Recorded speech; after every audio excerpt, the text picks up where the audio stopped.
Hello दोस्तों, आपकी host आपकी दोस्त आपसे फिर मिलने आ गई है। चलिए, माँ सतवंती क्लास में आप सबका बहुत बहुत बहुत स्वागत है। आई होप आप बहुत अच्छे होंगे और अपनी सीरीज़ को कंटिन्यू रखे हुए होंगे और अपनी नॉलेज को गेन कर रहे होंगे, जिससे कि आपको कई एग्ज़ाम्स में इससे में फ़ायदा मिलेगा इससे। और चलिए, आज हमारी 23rd क्लास है, 23वीं क्लास। और उससे पहले हम अपनी पिछली क्लास का थोड़ा रिवीजन कर लेते हैं, जैसा कि हम अपनी सारी क्लासेस में करते हैं। पिछली क्लास में हमने क्या क्या पढ़ा था, उसके बारे में एक क्विक रिवीजन लेने के बाद ही हम अगली क्लास पर बढ़ते हैं हर बार। पिछली क्लास में हमने शक का चैप्टर हमारा चला हुआ था। नासिक के शक के बारे में पढ़ा था। नहपान, जिसकी हत्या गौतमी पुत्र शातकर्णी द्वारा कर दी गई थी। उज्जैन के शक के बारे में हमने पढ़ा था कि जो इसका जो इम्पोर्टेंट शासक था रुद्रदामन था, और अंतिम शासक इसका रुद्र सिंह तृतीय था, जिसको चंद्रगुप्त विक्रमादित्य ने मार दिया था। रुद्रदामन के हमने जूनागढ़ अभिलेख के बारे में पढ़ा। उसके बाद हमने सुदर्शन झील के बारे में पढ़ा। पहलव वंश के बारे में भी पढ़ा, जिसका प्रथम शासक माउस था। सबसे शक्तिशाली शासक गोंडोफर्नीस था। इसकी कैपिटल तक्षशिला थी। और पहलव वंश का पार्थियाई का ये जो प्रचार था, सेंट थॉमस नामक ईसाई पादरी ने किया था भारत में, और जिसको बाद में मार दिया गया था। और जो ये पार्थियन थे, पहलव वंश के जो शासक थे, ये ईरान के निवासी थे। इसके बारे में भी हमने पढ़ा था। फिर हमने कुषाण शासकों के बारे में पढ़ा कि कुषाण की कितनी शाखाएं थी, कौन कौन फेमस शासक थे। कुजुल कडफिसेस, विम कडफिसेस, कनिष्क इसका काफ़ी प्रसिद्ध शासक था। वासुदेव इसका अंतिम शासक था। फिर हमने कुषाणों की शाखाओं के बारे में पढ़ा कि ये जो प्राचीन चीन का यूची कबीले से आए थे और 5 शाखाओं में आए थे। 4 शाखाओं के बारे में इतना ज़्यादा चर्चा नहीं मिलती है। 5वीं शाखा इनकी कुषाणों की थी, जिसके संस्थापक कुजुल कडफिसेस थे, जिसने तांबे के सिक्के चलाए, और राजधानी इसकी पुरुषपुर पेशावर थी और मथुरा थी। क्षेत्र जो इनका पड़ता था उत्तर पश्चिम भारत में, और भारत के बाहर अफगानिस्तान तक फैला हुआ था। विम कडफिसेस भारत में स्वर्ण सिक्के चलाए, जिसके सिक्कों पर शिव, नंदी और त्रिशूल की आकृति मिलती है। शैव धर्म के अनुयायी बताया गया है इनको, और उपाधि महेश्वर की धारण की थी। कनिष्क ने कुषाण वंश का सबसे जो प्रतापी शासक था, 78 एडी में इसका राज्याभिषेक हुआ और शक संवत का आरंभ किया, जो कि आज के समय में भारत का औपचारिक संवत है। इसने देवपुत्र की उपाधि धारण की। और कनिष्क का साम्राज्य कहाँ कहाँ तक फैला हुआ था, तो उत्तर भारत और मध्य एशिया तक। और चीनी सेनापति पेंचुआ ने इनको हरा दिया था, लेकिन बाद में कनिष्क ने उनको फिर से धूल चटाई आक्रमण करके। मगध से अश्व में घोष बुद्ध का भिक्षा पात्र लाया था। मगध से अश्व घोष और बुद्ध का भिक्षा पात्र ले आया था कनिष्क। कनिष्क और धर्म कौन से धर्म से रिलेटेड था ये, तो ये बौद्ध धर्म के महायान शाखा से रिलेटेड था। और 4th जो काउंसिल थी, 4थी बौद्ध संगति कश्मीर कुंडलवन में कनिष्क ने करवाई थी। इसके अध्यक्ष वसुमित्र थे। और इसका क्या परिणाम निकला कि जो बौद्ध धर्म है वो 2 भागों में बट गया था, हीनयान, महायान। और जो मूर्ति निर्माण की कला थी वो भी 2 तरह की देखी गई, गांधार कला और मथुरा कला। इन दोनों के बारे में हमने डिस्कस किया था, जो कि यूपीएससी में मेनली ये क्वेश्चन आता है कि दोनों में क्या डिफरेंस है, गांधार कला और मथुरा कला में। उसके बाद हमने कुषाण वंश के साहित्य और वास्तुकला के बारे में बात की।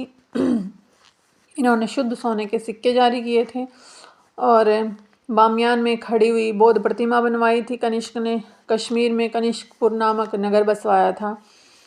और कनिष्क के समय जो विद्वान थे उनके बारे में भी हमने डिस्कस किया। चरक, अश्वघोष, वसुमित्र, नागार्जुन, जिसको भारत का आइंस्टीन कहा जाता है।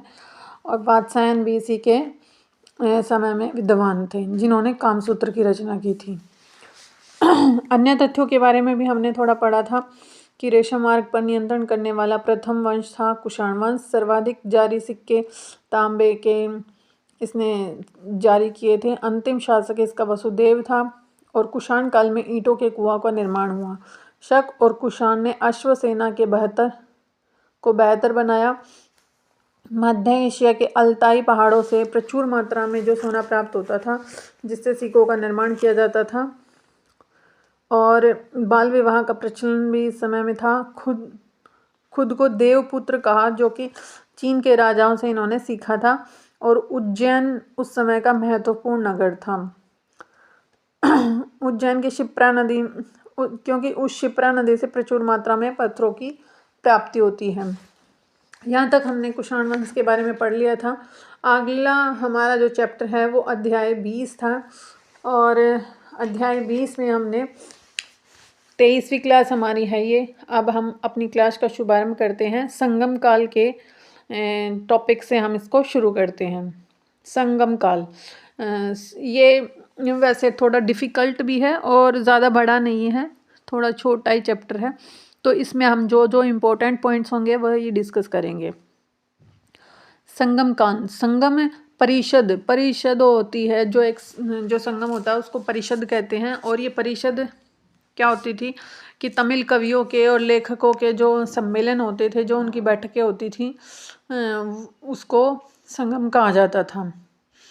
यही संगम का अर्थ और परिषद का अर्थ था कि मतलब जो सब कवि और लेखक मिलजुल कर जो सम्मेलन करते थे उसी को संगम कहते थे, परिषद कहते थे। संगम साहित्य में 3 वंश हमको देखने को मिलते हैं, चेर, चोल और पांड्या। जो चेर वंश था वो केरल के क्षेत्र में निवास करता था और चोल वंश तमिलनाडु और आंध्र प्रदेश में था और पांडव वंश तमिलनाडु में एग्जिस्ट करता था और तमिलनाडु में उसका साम्राज्य फैला हुआ था।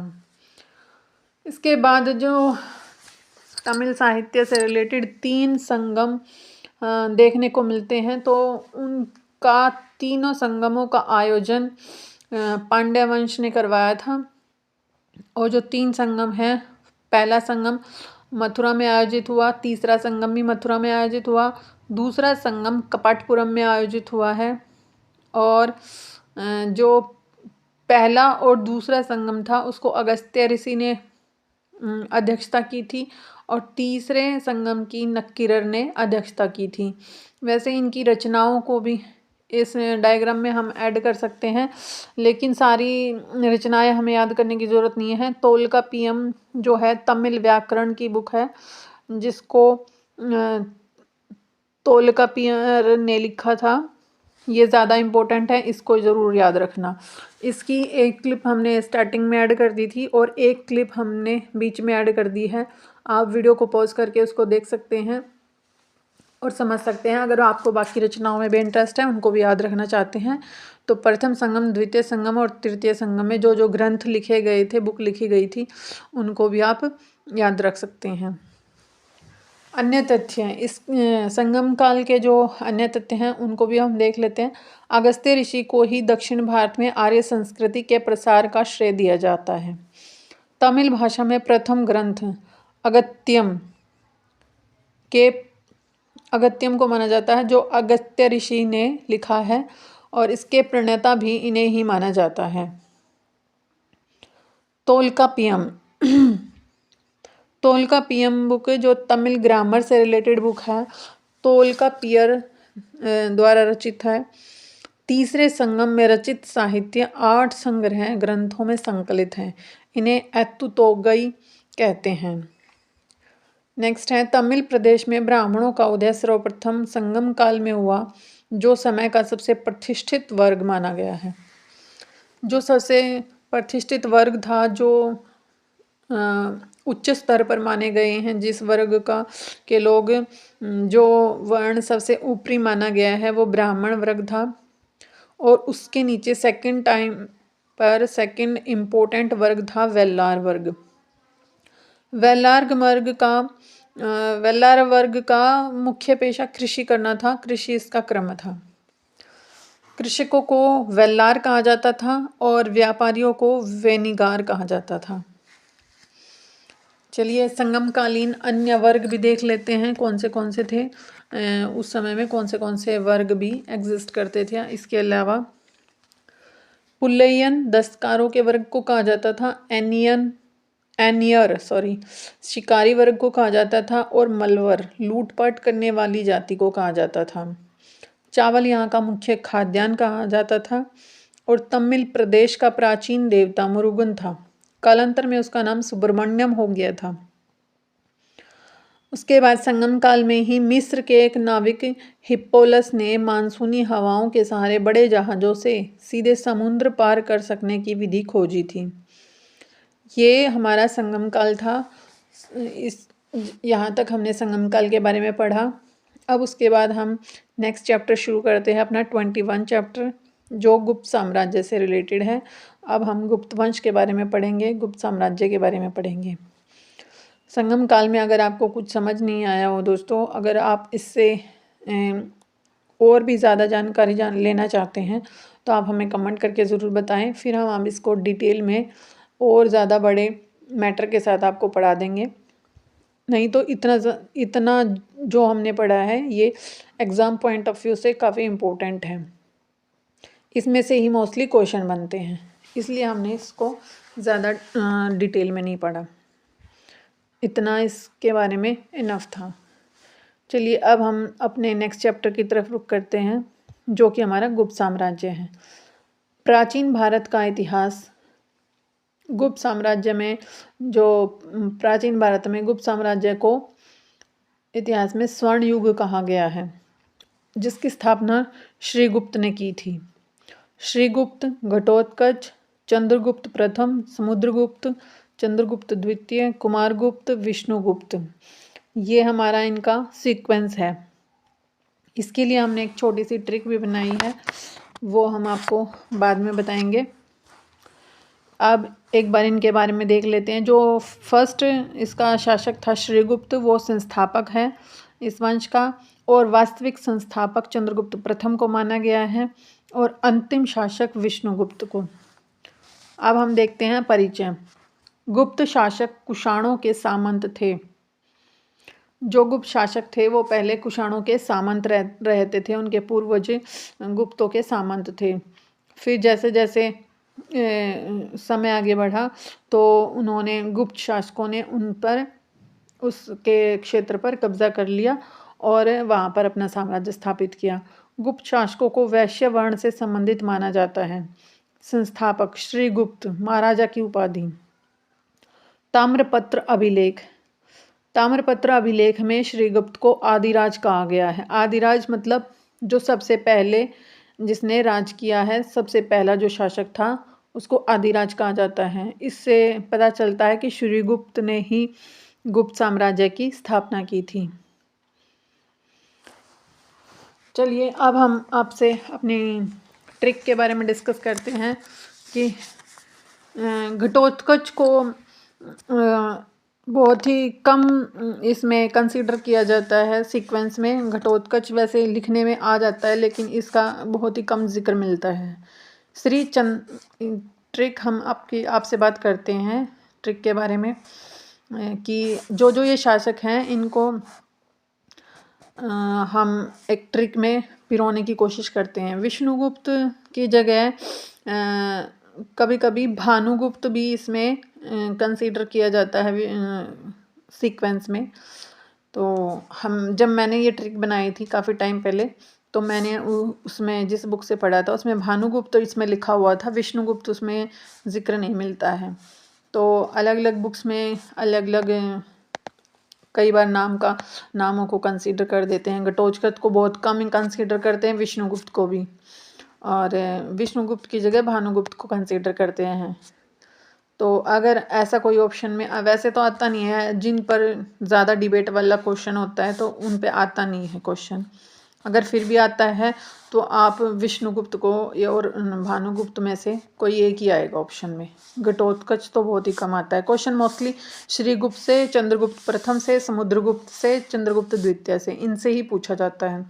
कभी कभी कुमारगुप्त से भी पूछ लेते हैं कि इसने नालंदा विश्वविद्यालय की स्थापना की थी। श्री चंद्र प्रथम, हमारी ट्रिक आप नोट करना चाहें तो नोट कर सकते हैं।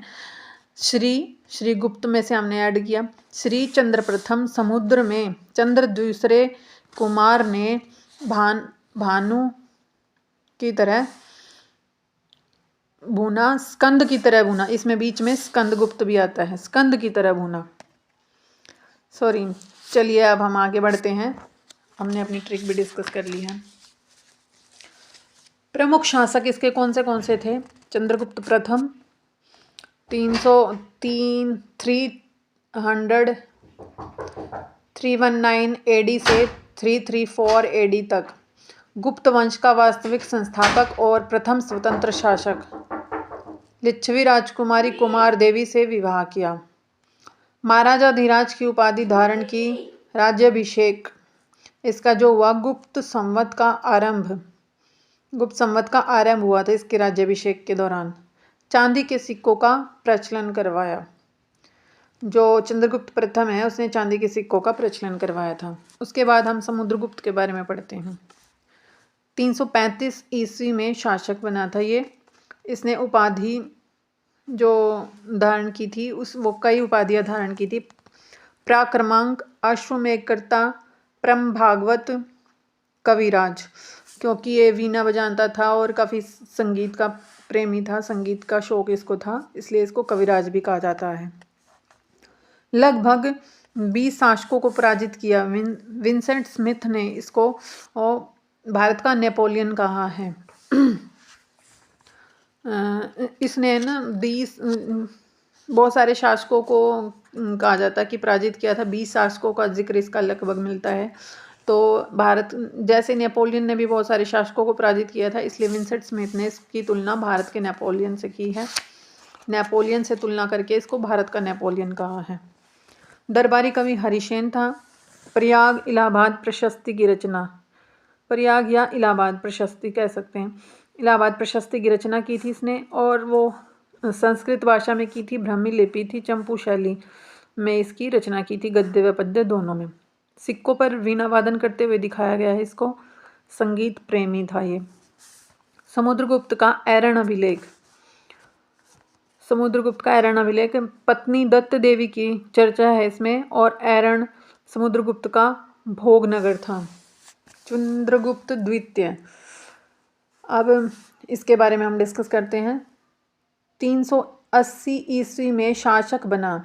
गुप्त काल का स्वर्ण काल इसी के समय में था।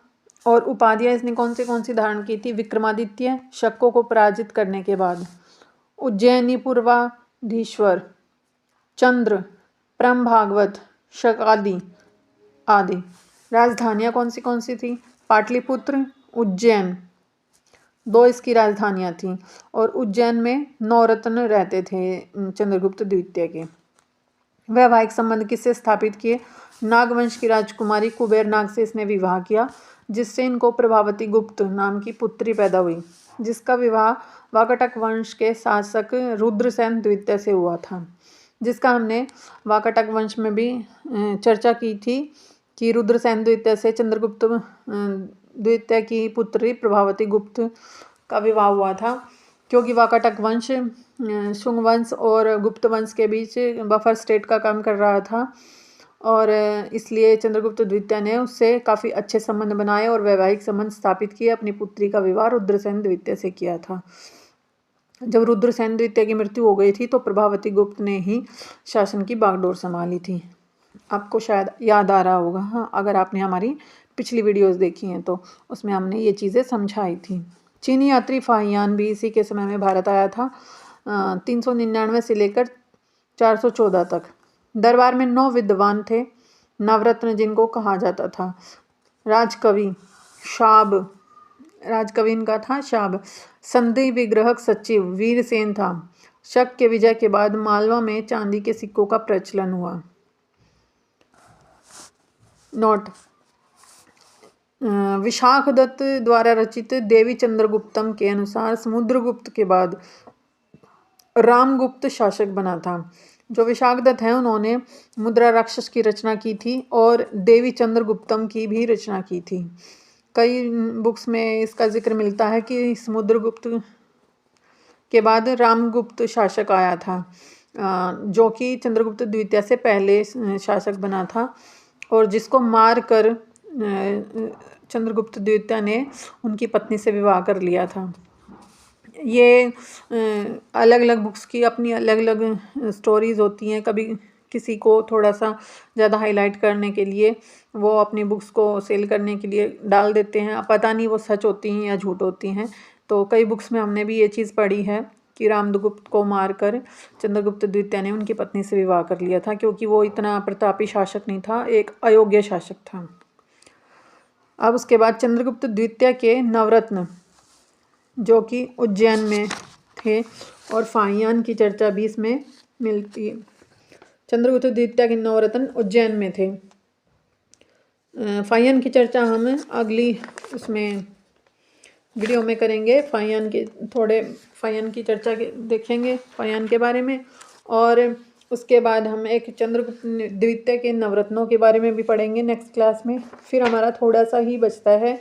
आई होप एक क्लास में हमारा प्राचीन भारत ऑलमोस्ट ख़त्म हो जाएगा। एक या दो क्लास, या तो एक क्लास बड़ी लगा लेंगे या दो क्लास हम अलग अलग करके अपने अब एंशियंट हिस्ट्री के सीरीज़ को कंप्लीट करने की कोशिश करते हैं।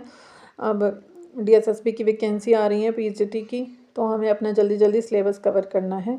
अब हमें अपनी स्पीड को बढ़ाना होगा। चलिए दोस्तों, आप ऐसे ही हमारे साथ प्यार बनाए रखना और अपनी सीरीज़ को कंटिन्यू करके अपनी नॉलेज को बढ़ाते रहना और अपने दोस्तों को भी इसको शेयर करना।